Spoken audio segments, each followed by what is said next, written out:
వేతనాలు పెంచాలని డిమాండ్ చేస్తూ హైదరాబాద్లో నిర్వహించిన తలపెట్టిన ధర్నాకు బయలుదేరిన 40 మంది మెప్మా ఆర్పీలను సూర్యాపేట జిల్లా కోదాడ పోలీసులు ముందస్తు అరెస్ట్ చేశారు. ధర్నాకు వెళ్లడాన్ని పోలీసులు అడ్డుకొని స్టేషన్కు తరలించినట్లు ఆర్పీలు తెలిపారు. తమ న్యాయమైన డిమాండ్ల సాధనకు ధర్నాకు వెళ్తున్నామని, పోలీసులు తమను అరెస్ట్ చేయడం దారుణమని ఆర్పీలు ప్రమిల వాపోయారు. ప్రభుత్వం తమ డిమాండ్లను పరిశీలించి వెంటనే వేతనాలు పెంచాలని కోరారు.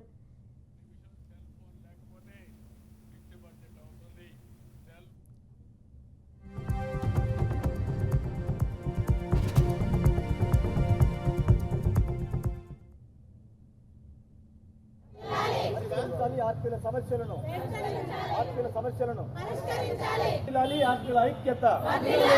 ఆర్పీల ఐక్యత పరిష్కరించాలి. ఆర్పీల సమస్యలను ఇవ్వాలి. కనీస వేతనం 26,000 రూపాయలు, కనీస వేతనం 26,000 రూపాయలు, కనీస వేతనం 26,000 రూపాయలు. ఆర్పీల ఐక్యత